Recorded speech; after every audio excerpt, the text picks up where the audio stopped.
The Phantom Tollbooth by Norton Juster, illustrated by Jules Pfeffer. Chapter 19. The Return of Rhyme and Reason.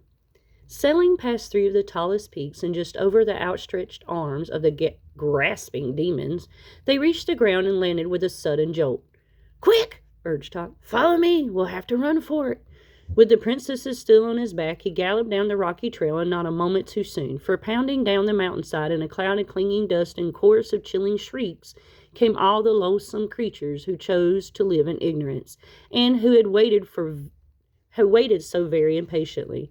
Thick black clouds hung heavily overhead as they fled through the darkness, and Milo, looking back for just a moment, could see the awful shapes coming closer and closer. Just to the left, and not very far away, were the triple demons of compromise. One tall and thin, and one short and fat, and the third exactly like the other two, as always. They moved in ominous circles, for if one said here, the other said there. And the third agreed perfectly with both of them. And since they always settled their differences by doing what none of them really wanted, they rarely got anywhere at all, and neither did anyone they meet. Jumping clumsily from boulder to boulder and catching hold with his cruel curving claws was the horrible hopping hindsight. A most unpleasant fellow, whose eyes were in the rear and whose rear was out in front. He invariably leapt before he looked and never cared where he was going as long as he knew why he shouldn't have gone to where he'd been. And most terrifying of all, directly behind, inching along like giant soft-shelled snails, with blazing eyes and wet, anxious mouths, came the gorgons of hate and malice, leaving a trail of slime behind them and moving much more quickly than you'd think. "Faster!" shouted Tock. "They're closing in!" Down from the heights they raced, the humbug with one hand on his hat and the other flailing desperately in the air, Milo running as he never ran before, and the demons just a little bit faster than that.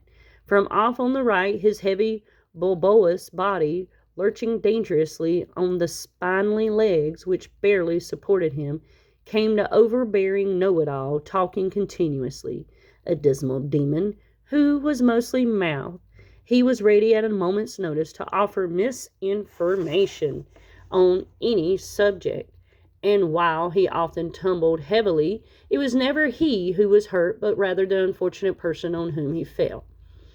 Next to him, but just a little behind, came the gross exaggeration, whose grotesque features and thoroughly unpleasant manners were hideous to see, and whose rows of wicked teeth were made only to mangle the truth. They hunted together and were bad luck to anyone they caught. Riding along on the backside of anyone who'd carry him was the threadbare excuse, a small, pathetic figure whose clothes were worn and tattered, and who mumbled the same things again and again, in a low but piercing voice. "Well, I've been sick, but the page was torn out. I missed the bus, but no one else did. Well, I've been sick, but the page was torn out. I missed the bus, but no one else did." He looked quite harmless and friendly, but once he grabbed on, he almost never let go. Closer and closer they came, bumping and jolting each other, clawing and snorting in their eager fury. Tock staggered along bravely with rhyme and reason. Milo's lungs now felt ready to burst as he stumbled down the trail, and the humbug was slowly falling behind. Gradually the path grew broader and more flat as it reached the bottom of the mountain and turned toward wisdom. Ahead lay light and safety, but perhaps just a bit too far away. And now came the demons from everywhere, frenzied creatures of darkness lurching wildly toward their prey. From off in the rear, the terrible Trivium and the wobbly, gelatinous giant urged them on with glee.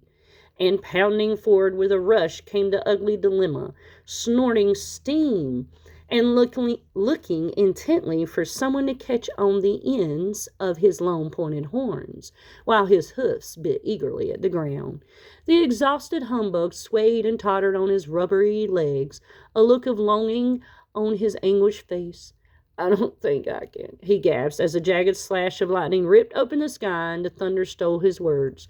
Closer and closer the demons loomed at the desperate chase as the desperate chase neared its end. Then, gathering themselves for one final leap, they prepared to engulf first the buck, then the boy, and lastly the dog and his two passengers.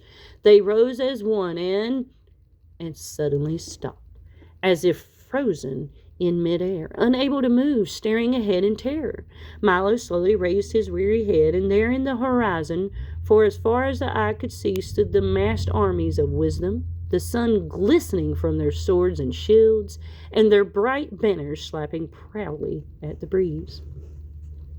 For a moment everything was silent, then 1,000 trumpets sounded, then 1,000 more, and like an ocean wave, the long line of horsemen advanced, slowly at first, then faster, until, with a gallop and a shout which was music to Milo's ears, they swept forward toward the horrified demons.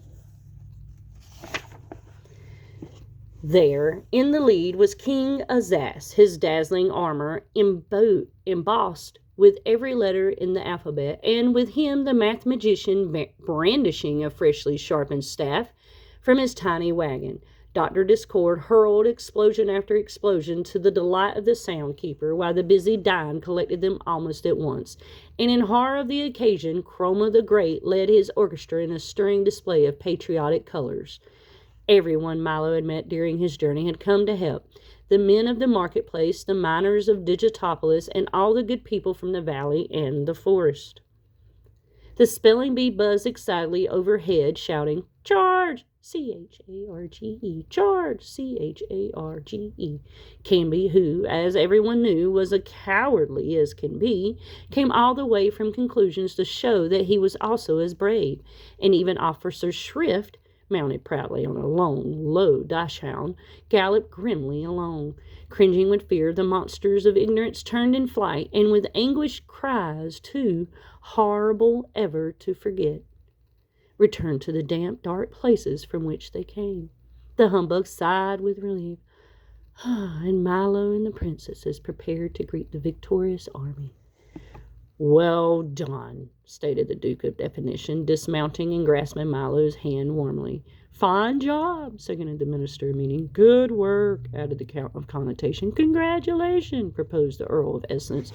"Cheers," recommended the Undersecretary of Understanding. And since that's exactly what everyone felt like doing, that's exactly what everyone did.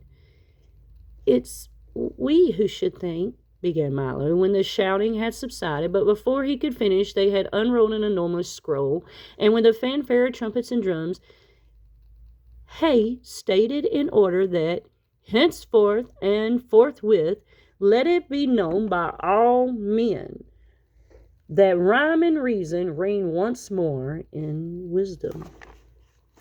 The two princesses bowed gratefully and warmly, kissed their brothers, and they all agreed that a very fine thing had happened. "And furthermore," continued the proclamation, "the boy named Milo, the dog known as Talk, and the insect hereinafter referred to as the Humbug are hereby declared to be heroes of the realm." Cheer after cheer filled the air, and even the bug seemed a bit embarrassed at having so much attention paid to him. "Therefore," concluded the Duke, "in honor of their glorious deed, a royal holiday is declared. Let there be parades through every city in the land, and a gala carnival of 3 days' duration, consisting of jousts, games, feasts, and follies." The 5 cabinet members then rolled up the large parchment, and with many bows and flourishes retired. Swift horsemen carried the news to every corner of the kingdom, and as the parade slowly wound its way through the countryside, crowds of people gathered to cheer it along. Garlands of flowers hung from every house and shop and carpeted the streets. Even the air shimmered with excitement, and shutters closed for many years were thrown open to let the brilliant sunlight shine where it hadn't shone in so long.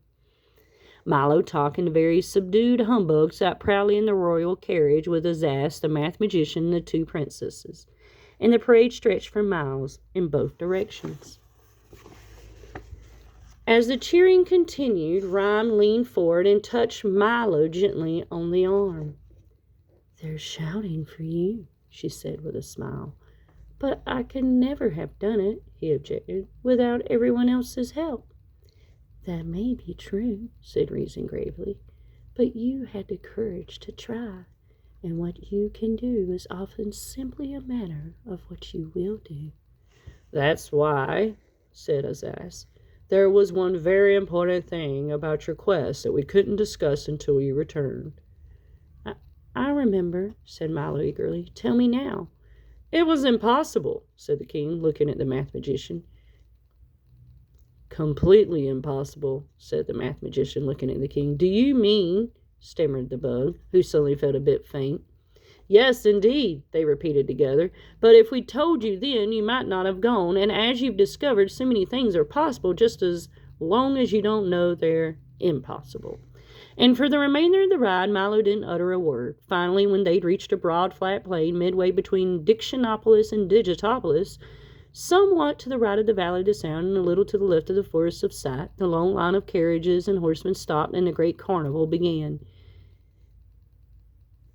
Gaily stripped tents and pavilions sprang up everywhere as the workmen scurried about like ants. Within minutes, there were race courses and grandstand sideshows and refreshment booths, gaming fields, Ferris wheels, banners, bunting, and bedlam, almost without pause. The math magician provided a continuous display of brilliant fireworks made up of exploding numbers which multiplied and divided with breathtaking results. The colors, of course, being supplied by Chroma, and the noise by deliriously happy Dr. Discord. Thanks to the sound keeper, there was music and laughter, and for very brief moments, even a little silence. Alec Beings set up an enormous telescope and invited everyone to see the other side of the moon, and the humbug wandered through the crowd, accepting congratulations and recounting in great detail his brave exploits, most of which gained immeasurably in the telling. And each evening, just at sunset, a royal banquet was held. There was everything imaginable to eat. King Azaz had ordered a special supply of delicious words in all flavors, and for those who liked exotic foods in all languages too. The math magician had provided numerous platters of division dumplings, which Milo was very careful to avoid, for no matter how many you ate, when you finished there was more on your plate than when you began. And of course, following the meal came songs, epic poems, and speeches in praise of the princesses and the three gallant adventurers who had rescued them. King Azaz and the math magician pledged that every year at this same time, they would lead their armies to the mountains of ignorance until not one demon remained, and everyone agreed that no finer carnival for no finer reason had ever been held in wisdom. But even things as fine as all that must end sometime, and late on that afternoon of the third day, the tents were struck, the pavilions were folded, and everything was packed ready to leave. It's time to go now, said Reason, for there is much to do.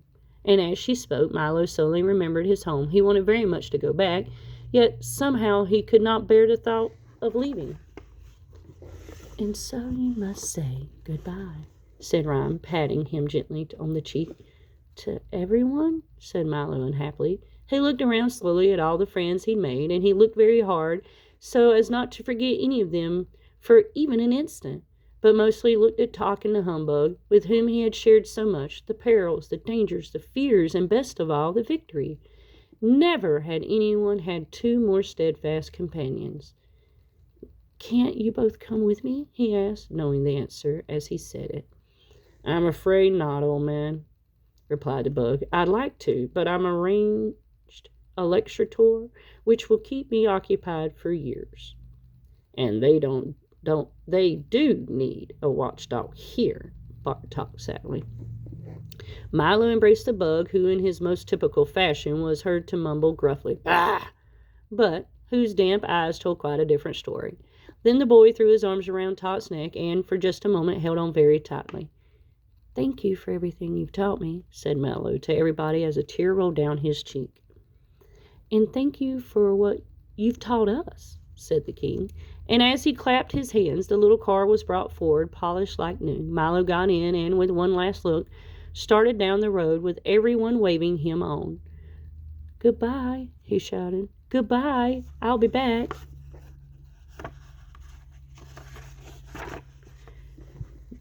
Goodbye, shouted his ass. Always remember the importance of words. And numbers, added the math magician forcefully.